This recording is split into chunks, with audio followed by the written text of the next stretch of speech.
आजकल false rape allegation की cases बहुत बढ़ गए हैं। आरोप लगने के बाद इसमें सबसे पहले आरोपी की गिरफ्तारी होती है और मुश्किलों का एक दौर शुरू हो जाता है। उसे जेल में डाल दिया जाता है और उसकी बेगुनाही के जो भी सबूत हैं उसकी गिरफ्तारी के दौरान सब इधर उधर हो जाते हैं। तो ऐसे केसेस में सबसे पहले और सबसे जरूरी कदम बेल प्राप्त करना होता है। बेल को जमानत भी कहते हैं। बेल या जमानत के लिए कोर्ट में बेल एप्लीकेशन लगानी होती है। यह बेल एप्लीकेशन मजिस्ट्रेट की कोर्ट से नहीं मंजूर हो पाती है बल्कि सेशंस कोर्ट या हाई कोर्ट से होती है। यदि पोक्सो एक्ट का केस है तो पोक्सो एक्ट की स्पेशल कोर्ट होती है, उसमें यह बेल एप्लीकेशन या एंटीसिपेटरी बेल एप्लीकेशन सुनी जाती है। इस वीडियो में आज हम आपको बताते हैं कि बेल एप्लीकेशन कैसे लगाई जाए, उसमें क्या ग्राउंड्स लिए जाएं और क्या क्या उसके साथ अपना एविडेंस लगाया जाए ताकि बेल या एंटीसिपेटरी बेल मिलने के चांसेस बढ़ जाएं और आपकी सच्चाई तथा आरोप की झूठाई कोर्ट तक पहुंच जाए, कोर्ट के सामने आ जाए। सबसे पहले बताते हैं कि आपके द्वारा उठाए जाने वाले जरूरी कदम क्या हैं और उसके बाद हम उसके ग्राउंड्स की बात करेंगे। आप सबसे पहले FIR की कॉपी प्राप्त करेंगे। वह मजिस्ट्रेट के यहाँ एक एप्लीकेशन लगाकर मिल जाती है। स्वयं ना जाएं क्योंकि आपके खिलाफ आरोप लगा हुआ है, आपको गिरफ्तार किया जा सकता है। तो परिवार के किसी सदस्य के द्वारा या वकील साहब के द्वारा यह एप्लीकेशन लगवाई जा सकती है। दूसरा काम, FIR को पाने के बाद उसे बहुत ध्यान से देखें, पढ़ें। यदि संभव हो तो वकील साहब के मार्फत आप अपनी कंप्लेंट भी मजिस्ट्रेट कोर्ट में दाखिल करें। उसमें इस केस की झूठाई और अपनी सच्चाई को बताएं। जो जरूरी एविडेंस है उसे साथ लगाएं अपनी कंप्लेंट में। जो बेल एप्लीकेशन या एंटीसिपेटरी बेल एप्लीकेशन आपने लगाई है, यह ध्यान रखें कि वहां तक किसी भी फिजिकल रिलेशन को एडमिशन ना करें। अपनी बेल एप्लीकेशन में या एंटीसिपेटरी बेल एप्लीकेशन में, बल्कि अब इसे आगे हम सिर्फ एप्लीकेशन कहेंगे, तो अपनी एप्लीकेशन में FIR के एक एलिगेशन का जवाब, कोई भी एलिगेशन ऐसा ना हो जो छूटा हुआ हो, जिसका जवाब ना दिया गया हो। और आपके जो जवाब बनेंगे वो कुछ इस तरह से बनेंगे। पहली वह स्थिति हो सकती है जब आप एलिबाई ले रहे हो।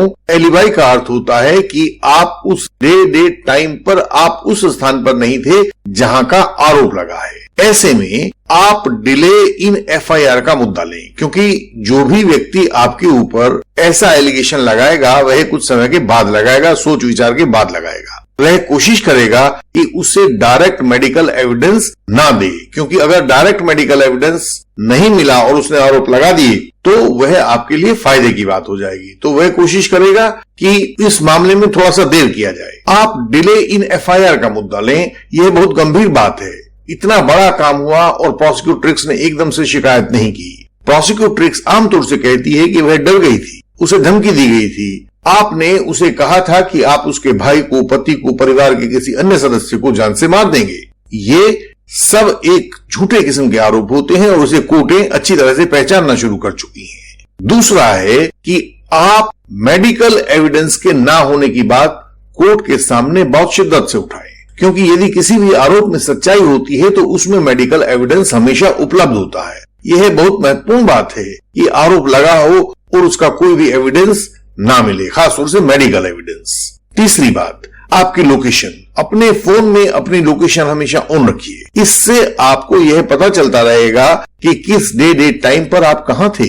जब आप निश्चिंत हो जाएं कि उक्त स्थान पर आप नहीं थे तो कोर्ट से रिक्वेस्ट कीजिए कि आपकी लोकेशन को IO, जो केस का जांच अधिकारी होता है, उससे निकलवाएं और उसे रिकॉर्ड पर लगवाएं। यह लोकेशन CDR न केवल बेल में बल्कि ट्रायल में भी आपके लिए बहुत सहायता करने वाला है। जब आपको पता हो कि उक्त डेट टाइम पर आप कहां थे और वहां आसपास की CCTV फुटेज आपकी सहायता कर सकती है, तो उस CCTV फुटेज को किसी भी रूप में प्राप्त करने की कोशिश करें। आपको याद होगा जम्मू में एक पोक्सो एक्ट का केस था। उसमें मुलजिम की सहायता इसी बात से हुई थी कि वह मुजफ्फरनगर उत्तर प्रदेश के एक ATM के कैमरे में रिकॉर्ड हो गया था। घटना स्थल से उसकी दूरी लगभग 800 किलोमीटर होने से उस पर आरोप का झूठापन पता लग गया था। ये बातें या इसके अलावा वे बातें जो आपके केस में महत्वपूर्ण हैं, उन्हें कोर्ट के सामने रखा जाना चाहिए। कोर्ट जानती है कि आजकल झूठे केसेस आ रहे हैं, अतः वे इन बातों को ध्यान से सुनती हैं और जो जरूरी कदम होते हैं उनको कोर्ट्स आजकल उठाती हैं। दूसरी स्थिति वह होती है कि जब आप दूसरे स्थान पर ना हो बल्कि उसी स्थान पर हो। आप उससे मिले हो कल परसों 2-4 दिन पहले, जब आपकी लोकेशन एक जैसी आती हो, किसी फंक्शन में, पार्टी में, किसी और मौके पर, किसी काम से कैसे भी आप उससे मिले हो, तो वह एक अलग स्थिति बन जाती है। कई बार ऐसा होता है कि आप उसके पड़ोस में कहीं गए हो, आप पर नजर रखी जा रही हो, क्योंकि मोबाइल लोकेशन सीडीआर के अंदर शहरों में लगभग 250-300 मीटर की दूरी और गांवों में लगभग 1-2 किलोमीटर तक का कंफ्यूजन हो सकता है। तो जब आप कहीं आसपास हो तो भी आपके ऊपर झूठा आरोप लगाया जा सकता है, क्योंकि मोबाइल सीडीआर लोकेशन आपकी वही मिलेगी जो कि प्रोसिक्यूट्रिक्स की है। तो सवाल है, बेल या एंटीसिपेटरी बेल एप्लीकेशन में इस हालत में क्या लिखें? अपने उन साथियों के जिनके साथ आप वहां गए हो, उनके सबके एफिडेविट रिकॉर्ड पर लगवाएं, एप्लीकेशन के साथ लगवाएं। सुनवाई के समय उन्हें कोर्ट के सामने प्रस्तुत करें, कोर्ट उन्हें सुनेगी। यदि संभव हो तो वहां की महिलाओं के एफिडेविट लगवाएं। कभी भी केवल जबानी एविडेंस में और जबानी बयान में ज्यादा यकीन न रखें। महिलाओं के एफिडेविट को कोर्ट अधिक प्रश्रय देती है, क्योंकि उनके मुताबिक महिलाएं ऐसे केसेस में जहां आरोप सच्चे हो वहां कभी आरोपी का साथ नहीं देंगी। दूसरी बात, प्रोसिक्यूट्रिक्स के कंडक्ट को दिखाएं, बताएं कि कैसे उस दिन बहुत से लोग मौजूद थे और उन सब के सामने यह होना संभव नहीं था। यह भी दिखाएं कि इतने लोगों में से किसी के सामने भी प्रोसिक्यूट्रिक्स ने कोई शोर नहीं किया, कोई विरोध नहीं किया। यह उसका आचरण बहुत अजीब है और इस अजीब आचरण को कोर्ट के सामने दिखाएं। यह भी दिखाएं कि मेडिकल एविडेंस उपलब्ध नहीं है। मेडिकल एविडेंस का ना होना मूलतः उसके कथन को झूठा होना दिखाता है। यदि आपके और प्रोसिक्यूट्रिक्स के बीच या उसके परिवार वालों के बीच कोई पुराना या नया विवाद हुआ है तो वह उस फॉल्स एलिगेशन का आधार है, तो यह भी कोर्ट को दिखाएं।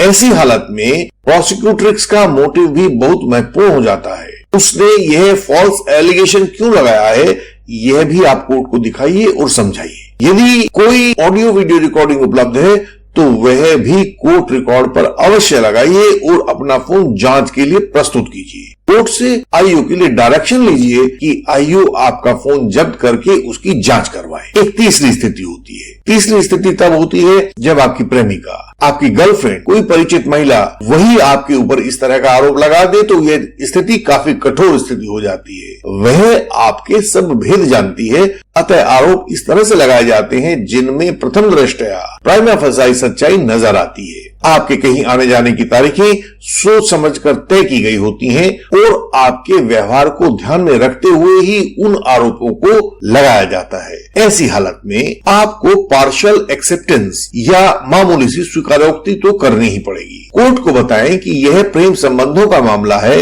और ध्यान रखें कि पोक्सो एक्ट केसेस में यह बात लागू नहीं होगी, क्योंकि वहां लड़की नाबालिग होगी जो कानूनन सहमति नहीं दे सकती होगी। तो पोक्सो एक्ट केसेस में कोई स्वीकारोक्ति ना करें। किसी शारीरिक संबंध की कोई स्वीकारोक्ति कभी ना करें। पिछले वीडियो में मैंने आपको बताया था कि section 114A Indian evidence act के मुताबिक इससे आपकी सिरदर्दी और बढ़ जाएगी और बहुत सारी अतिरिक्त चीजें आपको कोर्ट में साबित करनी पड़ेगी। यह बात जरूर कोर्ट को बता दें कि अब बदले हुए हालात क्या हैं और उन बदले हुए हालात में जो आपकी पुरानी प्रेमिका थी, पुरानी गर्लफ्रेंड थी, वह अब प्रोसिक्यूट्रिक्स बनकर कोर्ट में शिकायत क्यों फाइल कर रही है। यदि कोई पुराना लेन देन हो, रुपये पैसे का आदान प्रदान हो, तो वह भी कोर्ट को दिखाएं। यदि हो तो उस महिला का लालच भी दिखाएं। कंडाघाट हिमाचल में एक महिला दुकान से उधारी में सामान लेती थी। कोविड के दौरान उसके पति का काम छूट गया। 5 महीने में उसकी उधारी बढ़कर 27,000 तक जा पहुंची। लाला ने एक दिन पंचायत बुला ली और पंचायत ने महिला को 1 महीने में उधारी चुकाने का फरमान सुना दिया। चौथे या 5वें दिन महिला ने लाला और सरपंच के खिलाफ रेप की शिकायत कर दी। उन दोनों की एंटीसिपेटरी बेल में महिला के पति की बेरोजगारी, उधारी का पूरा रिकॉर्ड, पंचायत की कार्रवाई, पंचायत का फैसला सब लगाया गया और उन दोनों की anticipatory bail Shimla high court से मंजूर हो गई। आपको सलाह, अपनी सच्चाई को कानूनन रूप दें। यदि आप कानूनी रूप से सच्चाई को कोर्ट के सामने रखेंगे तो कोर्ट आपकी बात सुनेगा, आपको सफलता मिलेगी। जब सच्चाई को इमोशनल रूप में कोर्ट के सामने रखा जाता है तो कोर्ट के लिए उस मामले में अड़चन आती है। कोर्ट इमोशंस को नहीं पहचानता, वह कानून को पहचानता है। जब कोर्ट आपकी बात नहीं मानता तो आपको लगता है कि आपकी बात सुनी नहीं जा रही है। अपनी बेल एंटिसिपेटरी बेल एप्लीकेशन किसी अनुभवी और विद्वान एडवोकेट से ही बनवाएं। स्वयं कोशिश ना करें, अनगढ़ लोगों से उसे ना बनवाएं। आप भी यदि कानून में मुश्किल महसूस कर रहे हैं तो हमसे संपर्क का तरीका सामने स्क्रीन पर दिया गया है। यह वीडियो के डिस्क्रिप्शन में भी दिया गया है, आप इसे नोट कर सकते हैं। यहाँ दिखाए गए व्हाट्सएप नंबर पर आप अपना मैसेज भेज सकते हैं। इस व्हाट्सएप नंबर के द्वारा आप व्हाट्सएप कॉल भी कर सकते हैं, अपना अपॉइंटमेंट भी ले सकते हैं। व्यक्तिगत रूप से मिलने से पहले अपॉइंटमेंट ले लेना हमेशा सुविधाजनक रहता है। इसके लिए आप अपना संदेश इस व्हाट्सएप नंबर पर किसी भी समय भेज सकते हैं। हमारे पास पूरे भारत से सहायता के कॉल्स व मैसेजेस आते हैं, हम उनकी सहायता करते हैं। हम आपकी सहायता के लिए भी प्रतिबद्ध हैं। आप बताएं आपको क्या सहायता चाहिए। हम सबको मिलकर इस फॉल्स एलिगेशन के राक्षस के साथ लड़ना होगा, इसे हराना होगा। इस चैनल को लाइक करें, शेयर करें, सब्सक्राइब करें, बेल आइकन को प्रेस करें ताकि नई वीडियो मिस ना हो पाए। अगली वीडियोस में आपसे फिर मिलेंगे, तब तक के लिए प्रणाम।